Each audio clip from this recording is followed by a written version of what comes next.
juga peluang Argentina di perempat final melawan Swiss. Kita bahas bersama Bung Kesit Handoyo. Bung Kesit, selamat petang.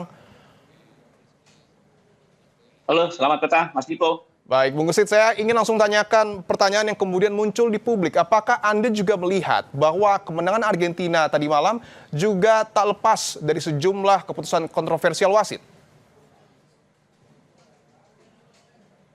Ya, kalau mau dilihat dari bagaimana kepemimpinan wasit, ya suka atau tidak suka memang ada kontroversi di sana. Ada keputusan-keputusan yang seharusnya dia keluarkan, ya. Ada kejadian-kejadian penting yang seharusnya dia amati, kemudian dia putuskan, ternyata tidak terjadi gitu. Ada yang paling krusial adalah ketika dia membatalkan gol dari Mesir, ya, lewat sebuah serangan cepat begitu. Kemudian gol itu dianulir, dan ini yang membuat protes dari kubu Mesir. Tapi memang kalau kita bicara wasit, ya, kepemimpinan wasit, ini kan pasti subjektif gitu.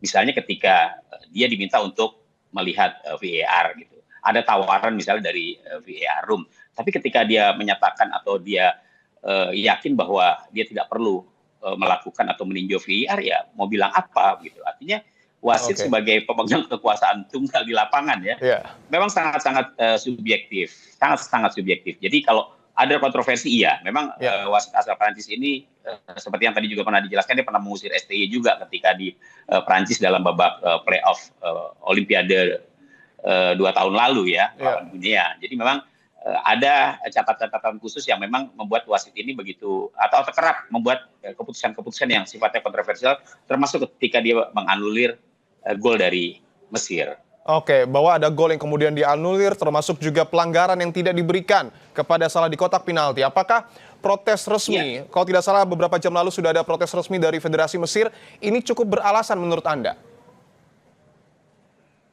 Iya, saya kira wajar kalau kemudian kubu Mesir melayangkan protes, ya. Tapi apapun, kalau menurut saya sih, apapun protes yang dilakukan itu tidak akan mengubah hasil, ya, tidak akan mengubah keputusan. Kalaupun ada keputusan yang dikoreksi, ya wasitnya aja paling yang terkena sanksi begitu. Tapi untuk memutuskan bahwa kemudian hasil itu dianulir, saya kira sangat sulit, ya, sangat sulit. Karena kalau kita lihat secara umum dari sisi teknisnya saja lah, ya, memang pertandingan tersebut walaupun Mesir tampil begitu dikdaya menurut saya, ya, tapi memang performa Argentina memang sangat luar biasa, ya. Mereka pantas memenangkan pertandingan ini di tengah tekanan yang begitu kuat ketika mereka tertinggal 0-2, tapi mereka mampu comeback.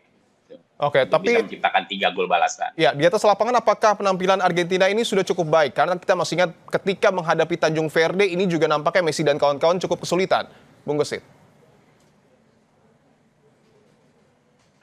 Iya, saya justru melihat Argentina ini mendapatkan lawan yang betul-betul membuat mereka harus bekerja ekstra keras adalah ketika di babak 32 besar menghadapi Cape Verde. Ya, mereka dipaksa untuk bermain habis-habisan sebelum akhirnya memenangkan skor dengan 3-2. Pun ketika menghadapi Mesir, kita lihat bagaimana mereka harus tertinggal 0-2. Tapi mentalitas juara, performa yang memang sangat baik, kualitas pemain yang mereka miliki juga sangat mumpuni. Ini yang kemudian membuat Argentina akhirnya bisa keluar dari tekanan dan memenangkan pertandingan. Tapi 2 pertandingan terakhir memang saya akui sangat berat, ya, buat Argentina. Oke, mentalitas juara ini juga akan diuji ketika Argentina nanti akan melawan Swiss. Terima kasih Bung Kesit Handoyo telah bergabung di Kompas.